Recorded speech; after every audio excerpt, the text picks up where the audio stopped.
Talk to me with Adedoja Allen. So tonight, one of our topics, the topic for discussion is inter-ethnic marriage. Inter-ethnic marriage, which means intertribal marriage. So Nigeria is culturally huge, as we know. We have over 300 ethnic groups. Did you know that? With quite different languages and cultures. So these are mainly grouped into, the three major tribes is Yorubas, Igbos, let me put it that way, and the Hausas. Amidst the talk of unity and oneness in the country, many people still question the thought of marrying someone from a different tribe. I'm sure you've probably had an experience, or you know someone who says, oh, he or she can marry outside his or her tribe because of certain differences. Quite a number of people do say that. And, it's not exactly their fault. They're just afraid or scared of the uncertain things that lie ahead when you have an intertribal marriage. But we have some people that have done it, and they're very successful at it. And so when you ask, they'll say that other tribes usually have something bad about them. I've seen or heard people question marrying from certain states within their ethnic group. Let's not even start discussing that tonight. That one, we're not going to go away tonight. So I just cannot help but think about it. And that's why, I'm wondering why, that should matter when it comes to choosing a life partner. Well, let's talk about it. We Nigerians, regardless of educational and social exposure, are still guided by ethnic affiliations. Well, okay. There are some families that cannot accept inter-ethnic marriage. They just can't stick it. They can't stand intertribal marriage. You dare not bring someone from another tribe to the house and say you want to marry this person. You can't, because these families just believe that marriage is challenging enough without the added stress of language and cultural difference. Do you get what I mean? They don't want to add all that stress of the cultural differences. So I don't blame them, and that's the truth, because these differences are sometimes a very big problem in this intertribal marriage. For example, a woman wants to marry or gets married into a different tribe, sometimes just faces emotional abuse and then injustice, especially when she loses her husband. Is usually never easy for them. I'm sure we've had a lot of these examples. We've seen or heard where this has happened in quite a number of occasions. In spite of all this, though, there are many couples in inter-ethnic marriages that also enjoy a long and peaceful married life. I have a guest on the show who is going to talk to us about bliss, how she's enjoying our intertribal marriage. The truth is that true love or happy home is not determined by ethnicity or tribe. It's not. And I personally feel it shouldn't be considered a big deal. It's okay to acknowledge the disadvantages, but is it okay to let go of that special person because you're from different ethnic group? Have you really thought about it? I'm Yoruba is Igbo, I'm Yoruba is Hausa, I'm Igbo is Hausa, that sort of, or Shekiri, or what. I'm just using the three major language. We all fall under either you're Yoruba, you're Hausa, or you're Igbo. Yes, so let's just stick around that. I know we have Delta, I know we have Akwa Ibom, I know we have other states, but I just want to keep it very simple. So I'd like to share a few tips that I believe that can help you begin this journey. It's not too late either if you're already in that inter-ethnic marriage. It's not too late if you're in it, or if you're about to go into it. At least let's learn something from one another tonight. Let's learn one or two tips. I will talk about it, and then I'll go over quickly to my guest. You're going to join in the conversation at some point. Number to call is 07001051. So the first tip from me is you have to, and this I'm getting these tips from experience. You have to ensure that you brief your fiancé, the person you want to get married to beforehand on the aspects of your culture. Educate your partner, your fiancé, on your culture. This is very important. Don't allow surprises to come in, especially the ones you know your family holds very dear and of high esteem. Because again, if you don't and your partner comes in or your fiance comes in, won't it seem like the person is coming to trivialize what you guys hold very high? You know, these things are different. You can't blame the person because he or she is not from your tribe, so she can't understand. The Yorubas, for example, will prostrate and do all of these things.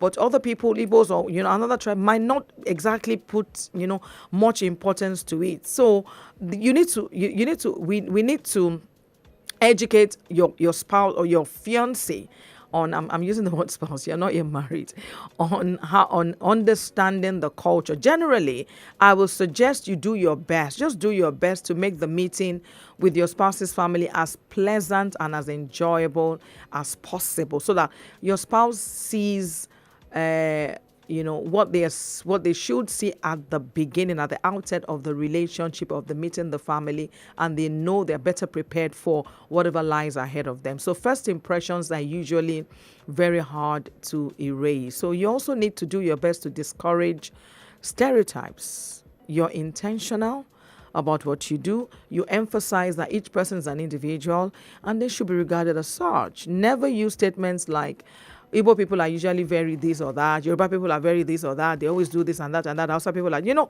how we do these things. Stereotyping the tribes. You don't want to do that because you are going into that, that sort of environment. Don't generalize.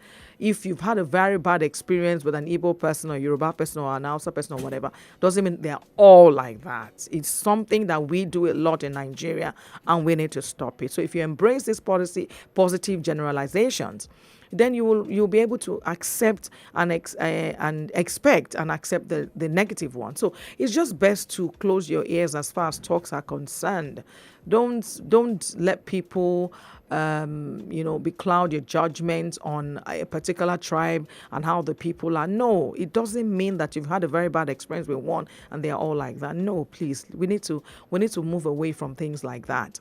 More importantly, you need to accept the fact that marrying someone whose love language you do not understand may make it a little difficult, though, for you to bond with your partner's family, especially the fact that you may not be able to bear people talking around you and maybe about you without you understanding that what they're saying. This again happens. So always do your best to include your partner in conversations with your family. If they refuse to speak English, or are more comfortable speaking in your own language during a long conversation, then you have to be ready to take the job of that interpreter. Don't let your partner feel left out in the conversation. We do this a lot as well. We do this a lot. Some people they forget themselves and they're chatting away in their own local dialect, and the other person is just left out of the conversation. You also need to, because I think it's just general. Every human being feels like that when people are talking and you don't understand what they're saying. You feel that they're talking about. I don't know why we do that. Maybe when we need to delve, then we can say, okay, maybe the human nature, this and this and this and that. So know that if your partner doesn't understand your language, the children may never learn it. Language is actually very, very important. I would suggest that you get your partner to start learning your language so that he or she can quickly get integrated into the family. Be open to the possibility and make peace with that decision. You can endeavor to learn each other's language. You should learn each other's language. The children can also have the opportunity to learn 2 languages. Have you thought about that?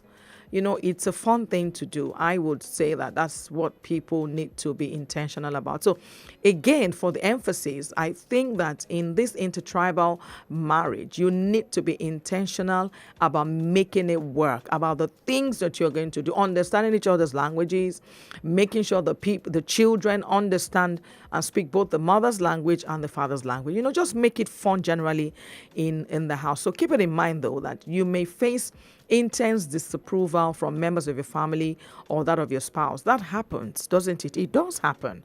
Even when you're of the same tribe, it does happen. So, but you have to embrace patience and make sure that you and your spouse are always, all the time on the same page and you are both strong enough to weather the storm. Frustrations will arise, won't they? Yes, they will.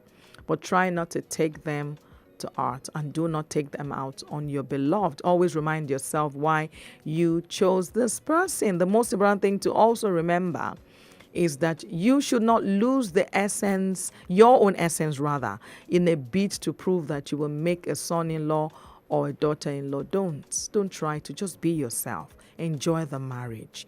Both of you help each other. Just make it work. If trying to become a part of the family is changing you, then you don't like who you are becoming. You won't. I just think that's, it might just be time. If you're courting and you don't find that this thing is working, then you don't go into it, please. Marriage is a lifetime commitment, and forever is a long, long time to be unhappy. So these are my own views, but I'm not in an intertribal relationship or marriage.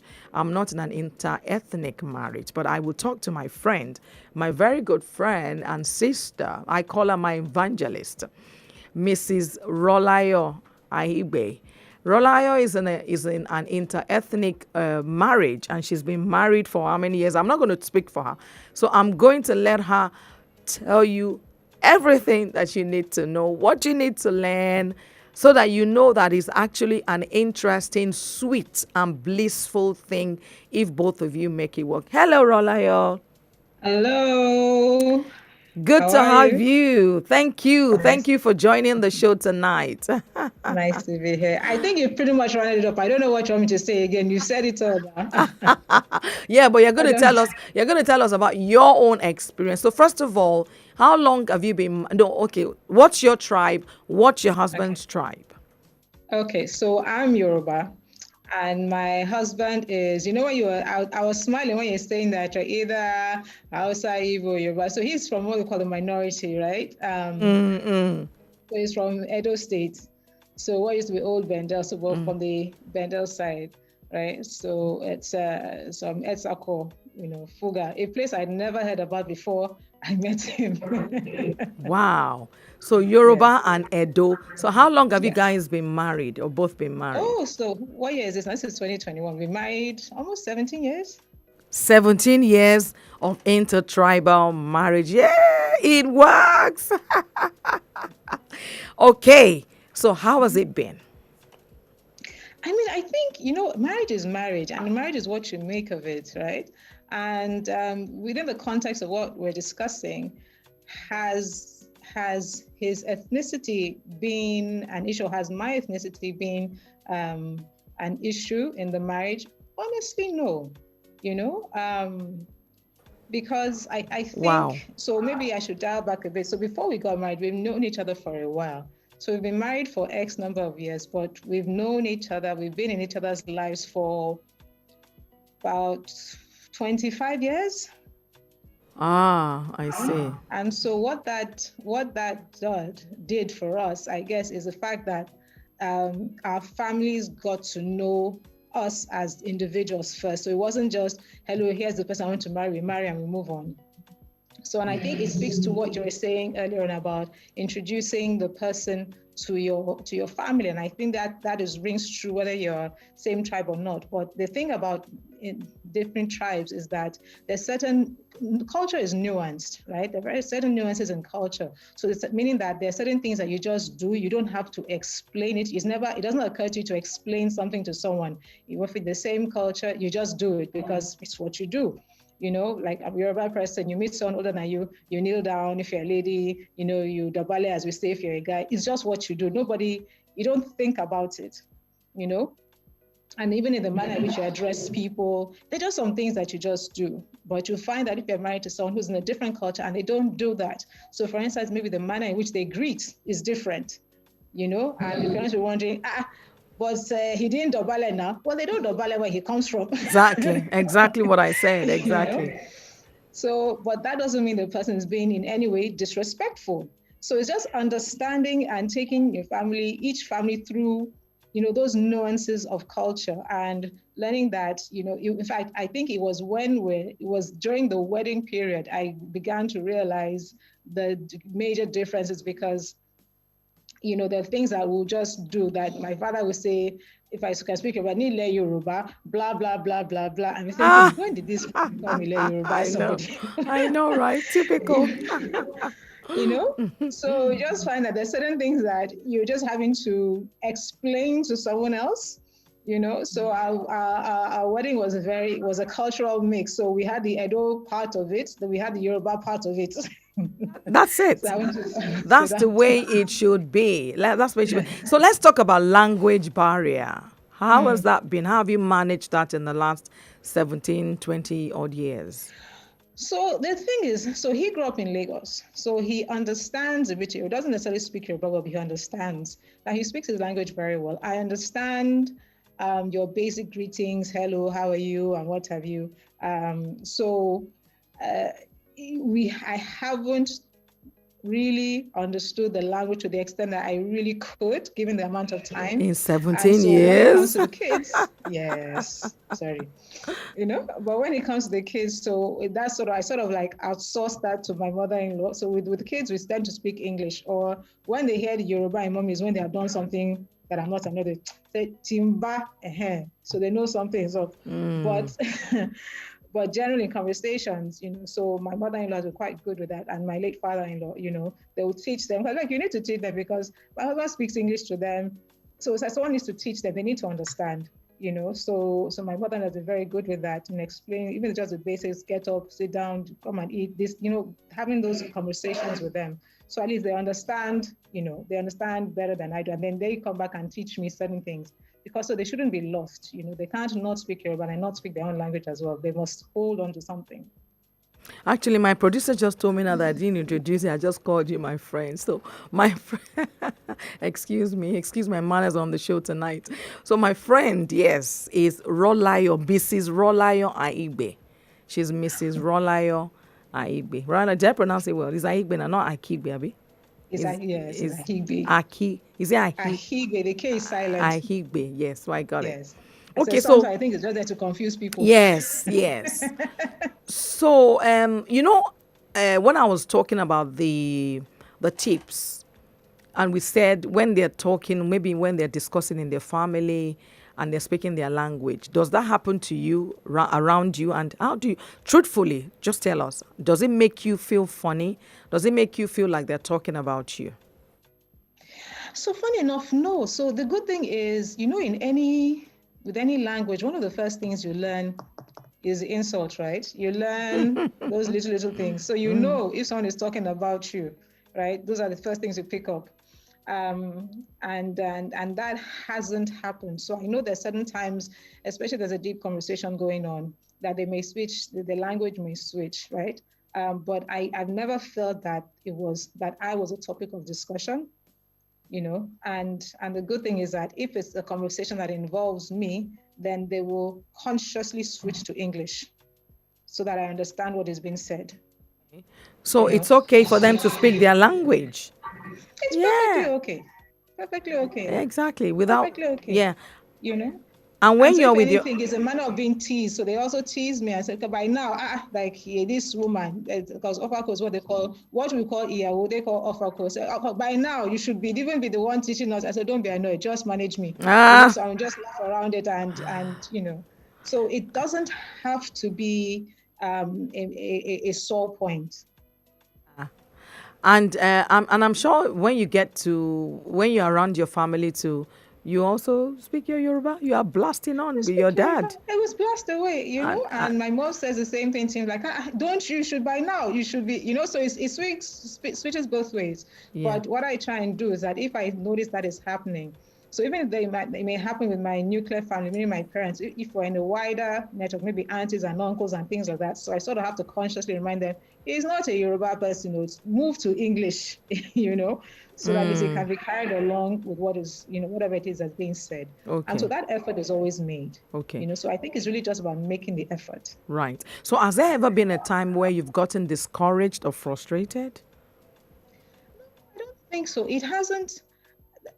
The tribe has never been an issue It hasn't been an issue. I think what it is that once you understand, I think it's important, especially for couples who are yet to get married, to have conversations, so you have understanding, so there's no confusion. So, for example, things like, okay, before the issues of COVID, what do you do during holidays? Are you meant to go to the village, quote unquote, for Christmas or Easter? Those are the things I think tend to bring, could be a bit of a sore point if it's not something you're used to. So I was born and bred in Lagos. I'm from Ogun State, right? So my hometown, I can literally go to my hometown and come back. Well, before traffic and before the days of traffic, I can go and come back like 3-4 times in a day. It's not a big deal, right? As opposed to having to travel. The first time we went to my husband's hometown. That is when I knew I married someone that was not a one person. Because first road trip, it was just like we're going. Like, how would you reach where we're going? We're just going. Like, where are we going? So, but things like understanding what do you do, there's certain conversations that must be had, which is why I said that culture, even though it's nuanced, you have to have those conversations. What do you do during holidays? Who does what when? If we're spending Christmas with your family, for example, outside of Lagos, where do we spend New Year? What do we, all those things. It's important to have those conversations. Very important. It's important to have conversations around the children, the naming culture, for example. Who does the naming? Some people are particular about names. Exactly. Child must I was going to come to that. Yeah.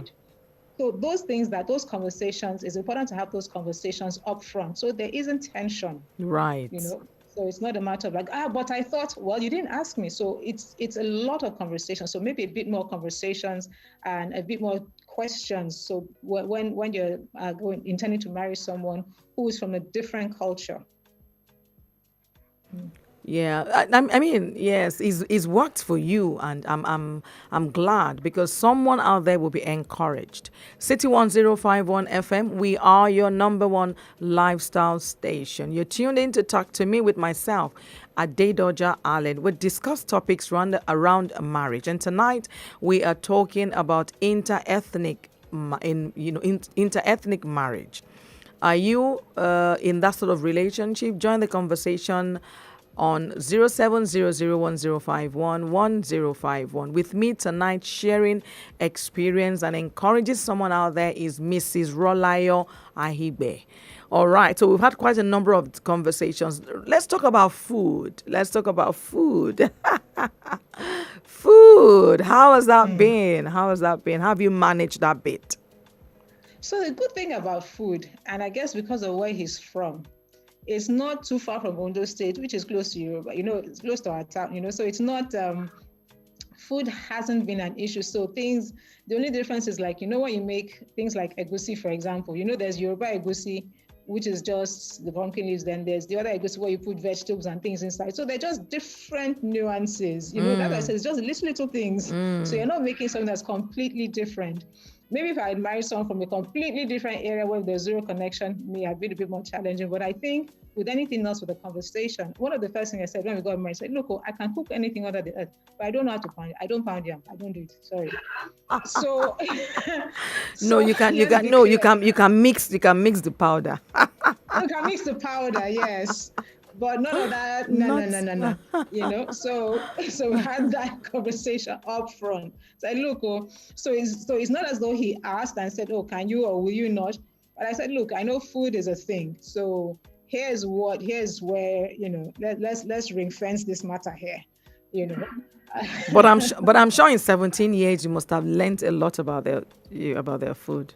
Yes. Yeah, you would have. And the good thing is, so I guess because of the closeness, and I also realized, what has also helped me realize is how rich our culture is and how close things are. So, which is why I said it could be just little differences here and there, but there hasn't been anything that's been dramatically, like a shock to the system. So, but one of the things is, so for instance, now when you come into a family newly, and you go to their hometown, and they have what they call different quarters, you go and visit the elders in one place, another place. Same thing you would do in your own place. It's just that you're having to travel out to a longer, a bit of a distance to do that, So it's Yeah. also helped me realize the richness of our culture, Exactly. our different cultures in Exactly. Nigeria. So I think it's Exactly. about being open, Yeah. being open-minded. Yeah, it is. And to be honest, you've actually made it a lot more interesting that there's no big deal in an inter-ethnic marriage to go into it. So to join this interesting conversation tonight on inter-ethnic marriage, the number to call is 07001051. So Rolayo, would you say that you have become or you are now an advocate of inter-ethnic marriage? Would you say that? We have the we have the phone lines buzzing, so let me pick that call. Okay. Hello, All good right. evening. What's your name and where are you calling from? Top of the evening to you, ma. This is L. Bibi from Ojodu. It is who?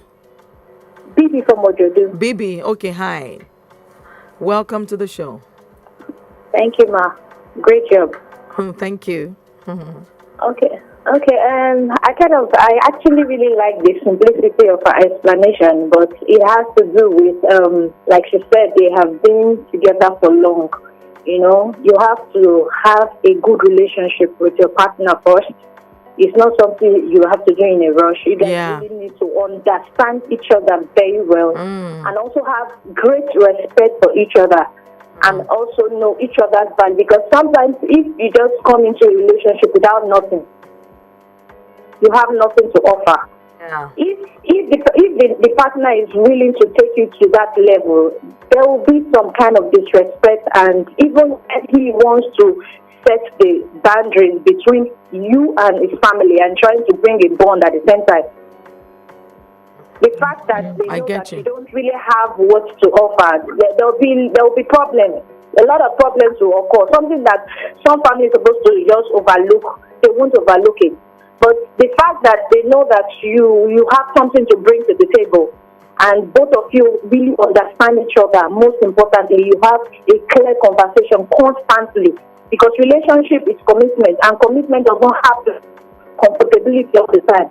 And you must be open-minded to learn. It's also okay for you to learn the language if possible. You learn the language. It's not a big deal. Learn find out important days, how you do things from each other's part of the world. Like what she said, like Christmas and the rest things. What do you people do? Naming ceremony. All those very detailed, because these days we just get carried away with the sweetness and the enjoyment of it. Important questions, they jump it. That's why there's always problem at the end. You cannot run away from things that are supposed to be foundation. You to come back to you in the fun. That's why there's problem. There's not supposed to be problem. It's supposed to be sweet. If I cook up on a soup, you have never eaten a whole soup. It's wonderful. Just be open to learn something new, and let's set the boundary, because there must be a boundary, and you must have a good relationship and understanding. It can work. It's doable. Excellent. Thank you. Good night. Thank you. Okay, Thank you, Bibi. Thank you. Excellent discussion there. So the conversations around tonight has just made it very seamless that inter-ethnic marriage is not such a big deal, especially in the age of civilization. Both of you can make it work. To join this interesting conversation tonight on inter-ethnic marriage, the number to call is 0700-1051-1051 and 0909-916-4403. You can also send me a WhatsApp on that 0909-916-4403. Hello, good evening. What's your name and where are you calling from? Yeah, good evening. My name is Olalekan. Okay, hi Olalekan. Okay, we lost your call there, Olalekan. Please kindly call back to join the conversation. Yes, so you were talking to me, Rolayo, about. So I was asking if you've now become an advocate of inter-ethnic. Okay, the line is buzzing again. Please, let's take a call. Hello, good evening. What's your name and where are you calling from? Okay, this is Kelvin of River Valley. Kelvin. Yeah. Okay, go on, Kelvin. Speak up a little bit though. This is actually the topic is actually amazing. Like, thank you. Yeah, I appreciate that. Real quick, I'm an Igbo person. Yeah. Okay. And I ended up marrying a Yoruba person. Oh, bravo! So Igbo and Yoruba. So how has it been? Tell us in 1 minute. Interesting. Interesting. Yeah, of course. It's been amazing. I've been married for 5 years. 5 years. But of course, it's just for you to just know how to manage your risk. But before then, it wasn't easy. You understand? It wasn't like, from my own side, it literally wasn't like, I knew I fought a battle just to achieve what I want. Wow. Yeah, I literally did. And your wife, and you're both enjoying. Oh, I lost him there. Oh, Kelvin. Wow. Okay, let me see if that's Kelvin calling back. Hello, good evening. What's your name and where are you calling from? Hello, good evening. Okay, hello. Rebecca. Your name is? Rebecca. Rebecca. Hi, Rebecca. Yes, ma'am. Very well. How was your day, ma'am? Good, good. Thank you. How are you? I'm good. Thank Okay, you. all right. Talk to me. A lovely topic today. Thank you. So I just want to share my own experience as well. Okay, in 1 minute. So yes. So I'm a Ghanaian married to an Igbo man. Oh, Ghanaian, married to an Igbo man. Yes. And his marriage that actually brought him to Nigeria. So Awesome. What I'm trying to say now is that it's all about understanding and getting to really put in your effort to learn about each other. Awesome. I learn every meal people eat, and I take care of my in-laws. I cook for them. People don't even believe that I learned all this on my marriage. Wow. Okay. You have to have something that you want to offer in the marriage, and you want your marriage to work. Wow. Doesn't matter what you are married to. But then, are you ready to sacrifice something? That's the question. If you are not ready to sacrifice, you cannot get your marriage worked on. So, yeah, so that's my contribution. Thank you so much, Rebecca. Thank you. Almost every Thursday. Thank you. How long have you been married for, Rebecca? So I'm celebrating my 10th year. Your what? 10th year. I'm married. I'll be married for 10 years. 10 years.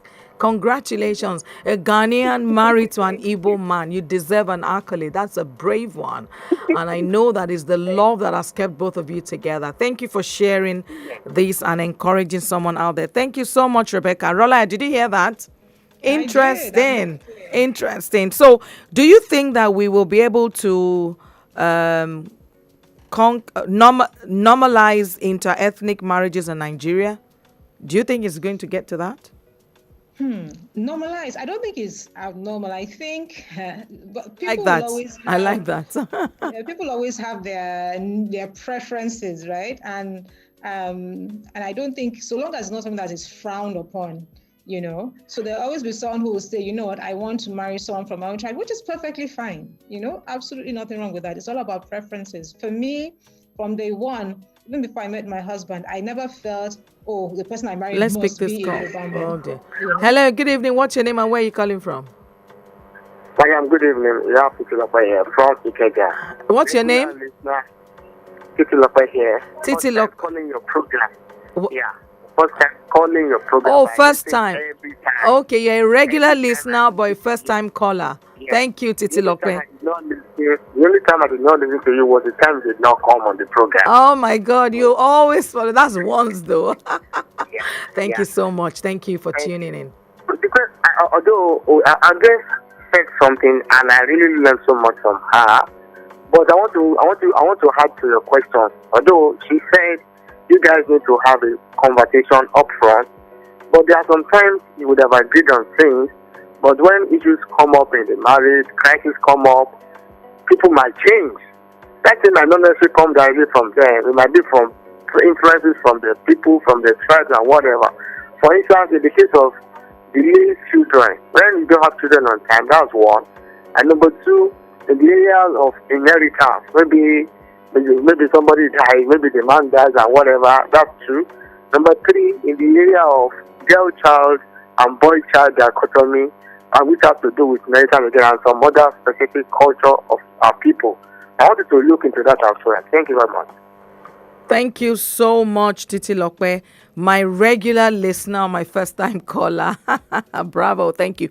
Rola, did you get that question? So he said that I did. whilst we've spoken very well, but crisis sometimes changes the dynamics Yes. of that. You heard all that he said. So he's asking for what would you say to those? Okay, so I think crisis is crisis. Crisis is not a respecter of tribe, right? So it's not, if anything that happens, it's not because the person is from this tribe or that tribe. And what I was trying to say earlier, when you're asking if I will be an advocate of intertribal marriage, for me, what's important is not necessarily the tribe, but the character of the person.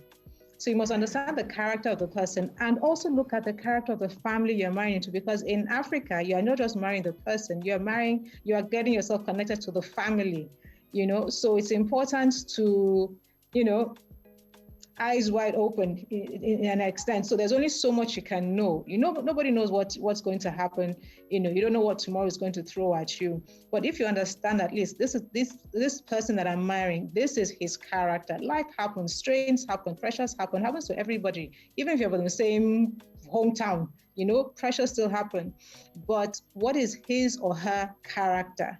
And now the matter that the person mentioned in terms of, especially the spouse, passes away, and oftentimes as if it's the man, then there tends to be some pressure on the ladies in certain cultures, I think it's important for, particularly as women, we need to be very, very,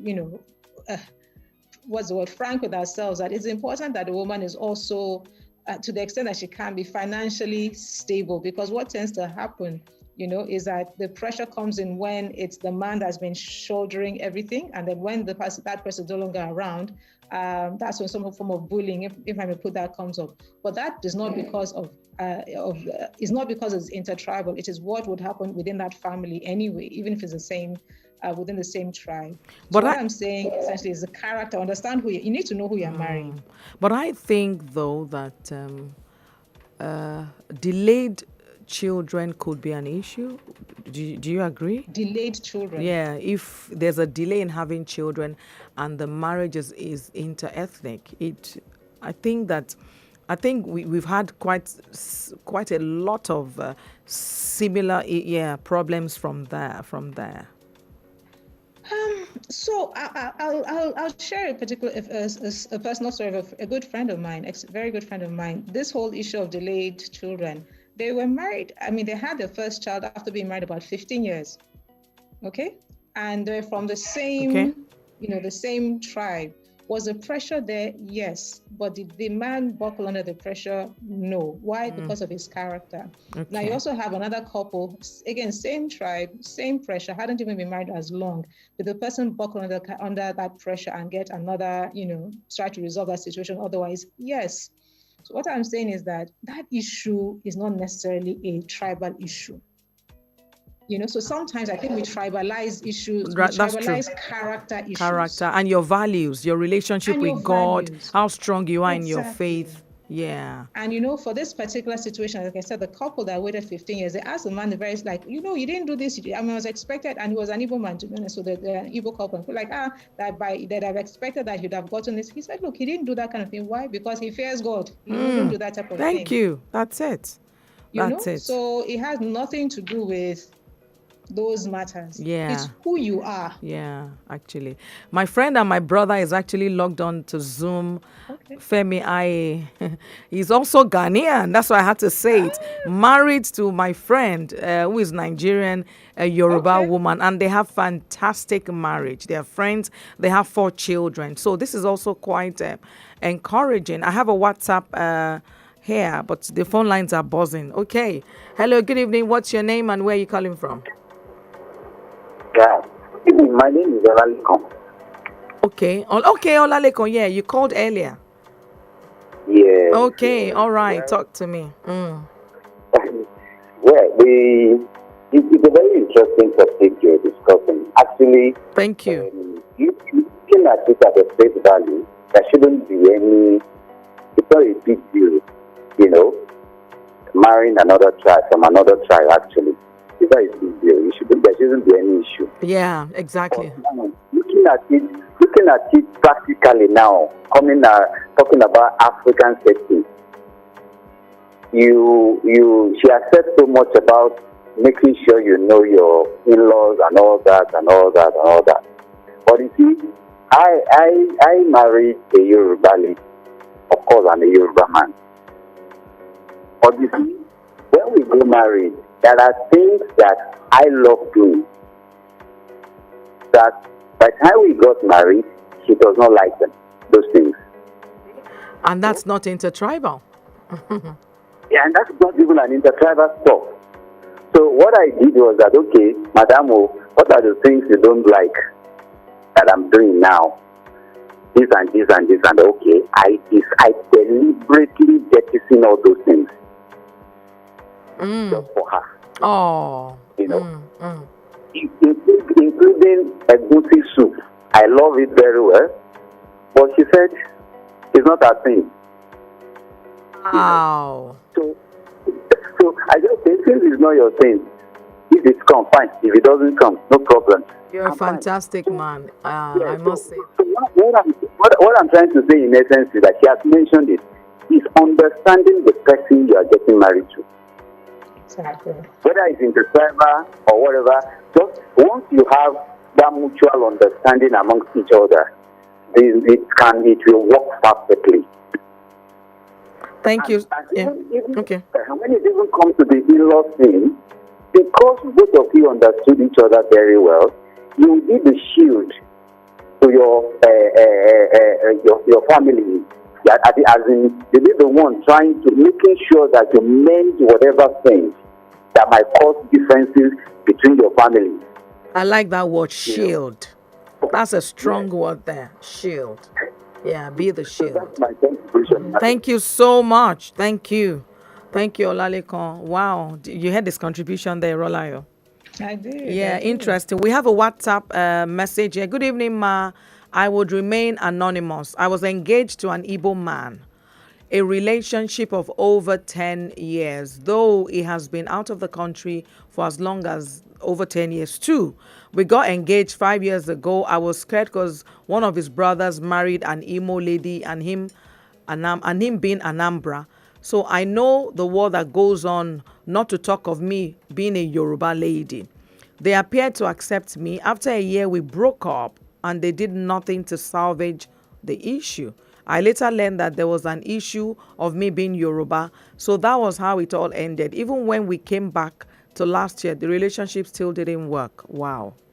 That's a different one. Igbo and Yoruba, it just hasn't worked. Oh, my WhatsApp caller or listener there, well, that's quite unfortunate, but it is well.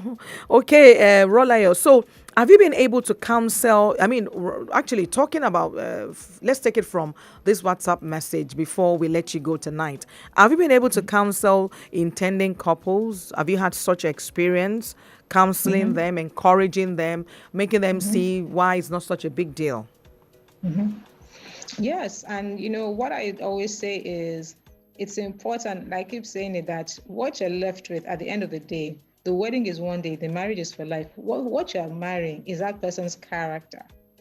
And I like what Lekon, I believe it was Lekon that said, yes, Olalekon. Being a shield. Olalekon that said, being a shield. You need to know what type of person you're marrying on his side and on her side. You need to know who you're with, because for that person to be a shield for you, it's not after the marriage. He would have been doing it before. And there's certain things that she would have been doing before to try and ease, okay, my husband's online. I can actually see that your husband has joined. Hello, sir. How are you? We're waving here. Nice to have you on the show. Can you imagine our husband has joined? It'll be nice for you to speak in 1 minute. Okay, go ahead. Can you hear us? Okay. So it's Yannick, can you unmute? Are you there? No, we will unmute him. They will unmute him. Yeah. Okay. Hello. Okay, he's unmuted. Hello, Yanni. How are you?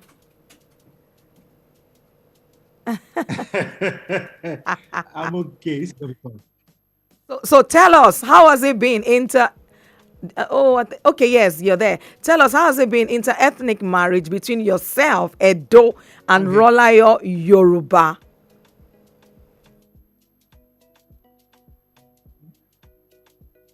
Did you hear me? So it's funny because I always tell Rulaya that I can hear you. Can you hear me? Very well, clearly. Okay, it's not So acting out. I always tell Rulaya that she's only Yoruba in name. Oh. Let me go out and come back in with something else. Just give me. Okay. All right. Back in something else. Okay. So he said, whilst we're waiting for him, he said that he tells his wife that she's only Yoruba by name, meaning that she's everything that he wants in a woman, regardless of the fact that she's from another tribe. Okay, I have a WhatsApp message here again. Good evening, ma'am. I'm an ardent listener of the show. Thank you very much. Anyways, tonight's topic is really beautiful and I'm enjoying it. I'm married to a foreigner, American Jamaican. Okay, a different twist. Trust me, the first 2 years were tough. Oh, okay. But it's better now. Trust me, it's a beautiful ride I'm experiencing. Lastly, whether you're married to your own tribe, inter-ethnic or racial marriage like I'm into, there must be trust, communication, love and understanding. Be open to yourselves. Don't allow any third party in your marriage. I love the show. Edozie Naji. Oh, thank you so much. Thank you for loving the show. Yes, so you were telling me about couples that you've counseled. Yes. So as I think as my husband was saying, you can't start from the angle of tribe. That's okay, you are marrying a person from this area. It is the person you are marrying, the human being you are marrying, the character. What you end up with is the person's character and values. Even after a while in marriage, you don't even see the person's face anymore, in the sense that it's not about the looks or this, it's about who that person is to you. He or she, how he or she makes you feel, how he or she treats you, how he or she respects Let's you. take this how call he or again. she helps you. Hello, good evening. What's your name and where are you calling from? Hello, good evening. Hello. Good evening, ma'am. Hello, ma'am. What's your name? Hello? Hello? Yes, I can hear you. Hello? But I didn't get your name. Precious. Precious, ma'am. Precious. Hi, Precious. Go ahead. Yes, I'm from Akwa Ibom. Okay. And I got married to a Yoruba man. Ooh, Akwa Ibom and Yoruba. Okay, interesting. Oh, just when you started to speak, Precious, we lost the call. We lost the conversation there. Okay, I think Rolayo's husband is back on. Okay, I'm waiting to see his face. So that was an Akwa Ibom lady married to a Yoruba man. Yes, you were saying, you were talking about, yeah. I think you've emphasized quite a lot tonight, character. It's character, because it's character that's going to see you through the tough times, and life will have tough times regardless of where you're from, to be honest. So it's that character. What's a person's character? What his or her value systems? What do they think is important? Are they the type of person that easily swayed by other people? Is it what uncle and auntie say is more important than my husband or wife? I keep going back to what Olalekan said about being a shield. You need to be sure that for both of us, you and I are a unit. You need to agree upfront that you and I are a unit, and then whoever it is that comes through, you end up having children. The children are part of that unit. Okay. And everybody's extra. Oh, guys, back. Okay, honey. Hi. Welcome back. Is it a better network now? We've unmuted you. Please, let's speak for a few minutes before we end the show. Yes. We can hear you. I think tribes or ethnicity are just constructs. Ultimately, it comes down to the person and your idea and agreement on your goals. So, look, I've dated people all around the world, not just Nigeria. I have friends from everywhere, but with Madame here, I don't think we ever had a conversation about ethnicity. It was more like, I like this person likes me, I think, and we seem to be aligned on the same things. And we've worked going forward, and we've come through a number of experiences, challenges, because the thing about marriage is that it's not the movies. It's not as simple as I love you, you love me. There are things we've dealt with. We've lost people, we've lost money, we've lost business. It's an ongoing process. So it's all about, can you sit down and say, look, at the core of it is the two of us, and everything else comes from the two of us. It's literally not you and me against the world, but you and me facing the world. I like think that. That's the key thing. So yes. Plus, she's cute as hell, so Oh, how sweet. Oh my God. Such an honor to come on the show. So, I mean, we're rounding up very in a few more minutes, but I want you to encourage someone out there. I mean, I read out a WhatsApp message about the lady who got married into ethnic, but the thing didn't work. I think she's Yoruba and the guy is Igbo, and for some reason she went through and now they're not together. But I want both of you to please encourage someone out there that even if you have 1 out of 10 or 2 out of 10 bad experiences, is not that bad to go into. So let's hear Oga talk. I think in life generally, and I think human beings always do this. You take one situation and say, because this didn't quite work out, nothing will work out. Look, here's the reality. People fall in out of love. People change friendships. I honestly don't believe that your ethnicity should be the determinant for your relationship. So if it didn't work before and you want to keep on trying it, first thing is find somebody that you vibe with, that your soul, your essence resonates with, and find someone who's your friend, because you can lose money, you can lose everything. If you lose that friendship, that's it.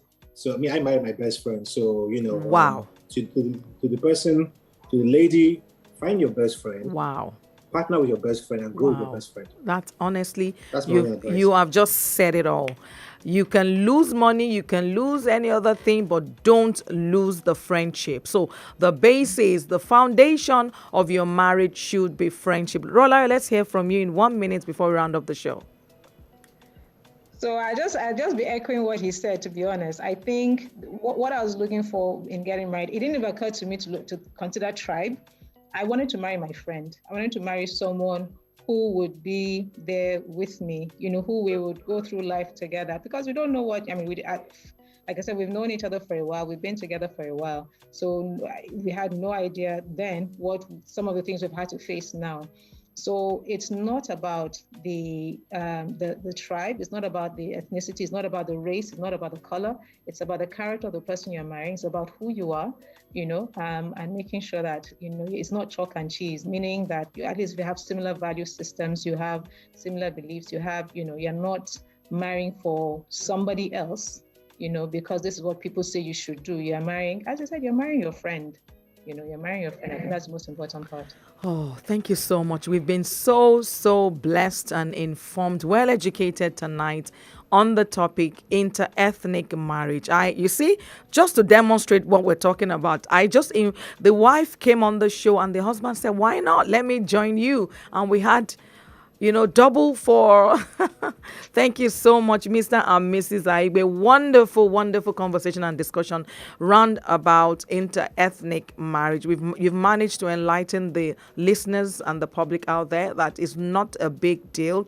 You can go into it and just make sure that you're friends, you have the right foundation, and you've built a strong bond amidst whether it's inter-ethnic or what. The foundation of your relationship should be friendship. That's what you said. You said you and your partner, you are facing the world. I like all those tips that you've given us. So I personally think that no one should have a stereotype type mindset about getting married, whether inter-ethnic or intra-ethnic. Love shouldn't matter in all of this. Thank you so much to the listeners and the callers on the show tonight. Thank you so much, Rolayo and Ihani, Mr. and Mrs. Aigbe, for honoring the invitation tonight to come and inform and educate people on inter-ethnic. And using your marriage, your beautiful marriage, as an experience that, hey, go for it. It's not a big deal. There are many things to consider than your tribe, or whether you're Igbo, Hausa, or Yoruba, or whatever it is.